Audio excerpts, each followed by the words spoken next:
तो दोस्तों अक्सर नॉन वेजिटेरियन लोग वेजिटेरियन लोगों की बिरयानी को मजाक उड़ा के ये कहते हैं कि ये तो पुलाव होता है।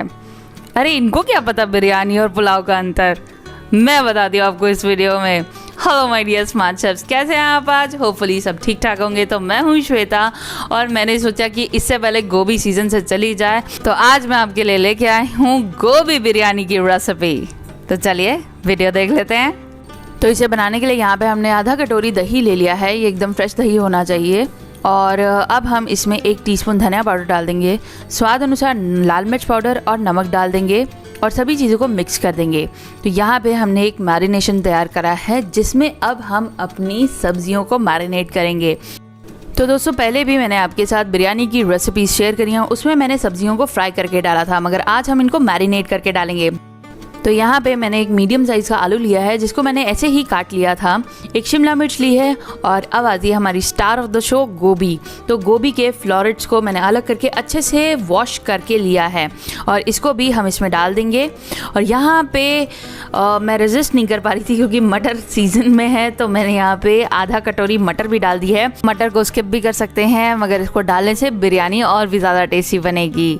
तो ये सारी की सारी जो सब्जियाँ हैं हम मैरिनेट में अच्छे से मिक्स कर देंगे और फिर हम इसको करीबन आधे घंटे के लिए इसी तरीके से छोड़ देंगे।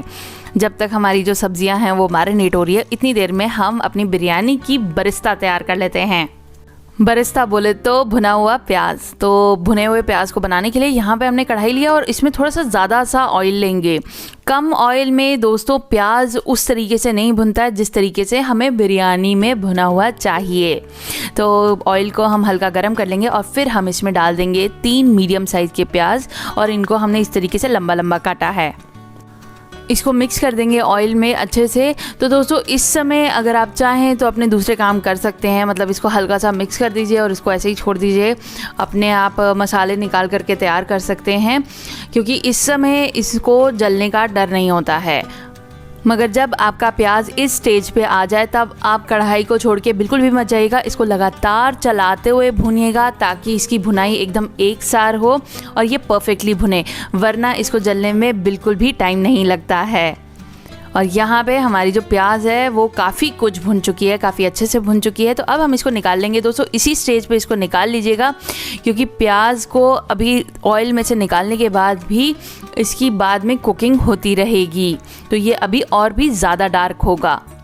तो प्याज को ऑयल में से पूरी तरीके से निकालने के बाद हम इसमें ऑयल कम कर देंगे। तो यहाँ पे करीबन 2 टेबलस्पून ऑयल ही छोड़ा है मैंने। और यहाँ पे हम इसमें डाल देंगे कुछ खड़े मसाले। तो मैंने लिए हैं 2 तेज पत्ते, 2 खड़ी लाल मिर्चें, 1 इंच दालचीनी का टुकड़ा, 1 चक्रफूल लिया है, 1 बड़ी इलायची ली है, 1 जावित्री ली है और साथ ही में लिया है 1 टीस्पून जीरा। खड़े मसालों को हल्का सा फ्राई कर लेंगे और फिर यहाँ पे मैंने लिया है 1 इंच अदरक का टुकड़ा और 3 से 4 लहसुन की कलियाँ जिनको मैंने बारीक काट लिया है। आप इसकी जगह 1 टीस्पून अदरक लहसुन का पेस्ट भी डाल सकते हैं। लहसुन और अदरक का कच्चापन निकल जाए तब तक हम इनको अच्छे से फ्राई कर लेंगे और जब ये अच्छे से फ्राई हो जाएंगी तब हम इसमें ये मैरिनेट करी हुई सब्जियाँ डाल देंगे। सब्जियों को मिला देंगे और फिर हम इसको ढक करके मीडियम फ्लेम पे 10 मिनट के लिए पकने के लिए छोड़ देंगे। दोस्तों हमें इन सब्जियों को 80% तक, मतलब 80% तक इनको पकाना है। तो इसे ढक देते हैं हम।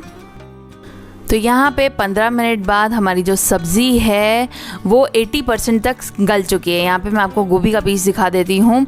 यहाँ पे आप देख पा रहे होंगे एकदम से मैश नहीं हो रहा है, हल्का सा दबाने से ये टूट रहा है। तो बस बिल्कुल यही कंसिस्टेंसी चाहिए। इससे ज़्यादा अगर आपकी सब्ज़ी गल जाएगी तो फिर जब बिरयानी आप बनाएंगे तो ये ज़्यादा गल जाएंगी। तो अब हम चावलों की लेयरिंग स्टार्ट करेंगे। तो यहाँ पे मैंने बासमती चावल लिया है जिसे मैंने बिल्कुल भी भिगोया नहीं था, अभी के अभी मैंने इसको वॉश किया है।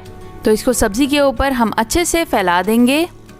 फिर हम इसके ऊपर डालेंगे थोड़ा सा धनिया पत्ता। अगर आपके पास फ्रेश पुदीना पत्ता हो तो आप वो भी इस समय इसके ऊपर डाल सकते हैं। धनिया और पुदीने की खुशबू बहुत ही बढ़िया लगती है बिरयानी में। तो अब हम इसमें नमक डाल देंगे। तो हमने ऑलरेडी सब्ज़ी में भी नमक डाला है, तो इस बात को ध्यान रखते हुए हम इसमें नमक डाल देंगे। तो यहाँ पे करीबन 1 टीस्पून नमक मैं डाल रही हूँ और अब हम इसके ऊपर ये भुना हुआ प्याज डाल देंगे। तो इस समय मैंने थोड़ा ही प्याज डाला है, थोड़ा सा बचा लिया है। ये जब हम बिरयानी को परोसेंगे तब हम ऊपर से थोड़ा सा भुना हुआ प्याज और डाल देंगे। और अब मैंने यहाँ पे थोड़ा सा केवड़ा वाटर डाल दिया है। केवड़ा वाटर आपको किसी भी जनरल स्टोर पे या फिर ऑनलाइन बहुत ही इजीली मिल जाता है। एक बार बिरयानी में ज़रूर डाल के देखिएगा, आपको बहुत मज़ा आएगा। और अब हम इसके ऊपर 2 टीस्पून शुद्ध देसी घी डाल देंगे। इससे भी बिरयानी की खुशबू में 4 चांद लग जाते हैं। और यहाँ पे मेरे पास सूखा हुआ पुदीना है। इस तरीके का सूखा हुआ पुदीना मैं हमेशा अपने पास रखती हूँ, जो कि बिरयानी में भी काम आता है और रायते में भी काम आता है। तो इसे हम हल्का सा हाथों से क्रश करके बिरयानी के ऊपर डाल देंगे। फिर हम इसमें डालेंगे पानी। तो यहाँ पे मैं 1 ग्लास चावल की बिरयानी बना रही हूँ और मैं आज इसको कढ़ाई में बना रही हूँ। तो हम इसमें डालेंगे 2 ग्लास पानी। और अब हम फ्लेम को ऑन कर देंगे हाई पे और इसे ढक देंगे। हाई फ्लेम पे 7 से 8 मिनट तक पकाने के बाद यहाँ पे जब हमने चेक किया तो इसका जो पानी है वो ऊपर से पूरी तरीके से ख़त्म हो चुका है। चावल हल्का सा पक चुका है। तो अब हम फ्लेम को लो पे कर देंगे और इसको लो फ्लेम पे तब तक पकाएंगे जब तक इसका जो पानी है वो पूरी तरीके से ख़त्म नहीं हो जाता और चावल पक नहीं जाता। और यहाँ पे 8 मिनट हो चुके हैं हमारी बिरयानी को लो फ्लेम पे पकते हुए। और हमारा जो चावल का दाना है वो देखने से ही दिख रहा है कि ये पक चुका है। जब चावल का दाना मुड़ जाए तो आप समझ लीजिए कि ये जो चावल है बहुत ही बढ़िया तरीके से पक चुके हैं। तो अब हम बहुत ही ध्यान से, बहुत धीरे से चेक कर लेते हैं नीचे पानी तो नहीं है। और इधर मैं आपको गोभी भी दिखा देती हूँ कि कितनी ईजीली अब ये टूट रही है, मगर इसके पीसेस भी बरकरार हैं। यहाँ पे आप देख सकते हैं ये बिल्कुल मुशी मुशी नहीं हुई है और बहुत ही इजीली टूट भी रही है। तो अब एक फाइनल स्टेप है, आप इसको ढक करके 5 मिनट के लिए इसी तरीके से छोड़ दें और 5 मिनट बाद इसको सर्व करें। इससे क्या होगा, चावल अपनी ही स्टीम में थोड़े से और सॉफ्ट हो जाएंगे, मगर ये खिले खिले भी बने रहेंगे। तो अब आता है उस सवाल का आंसर जो सभी को परेशान करता है।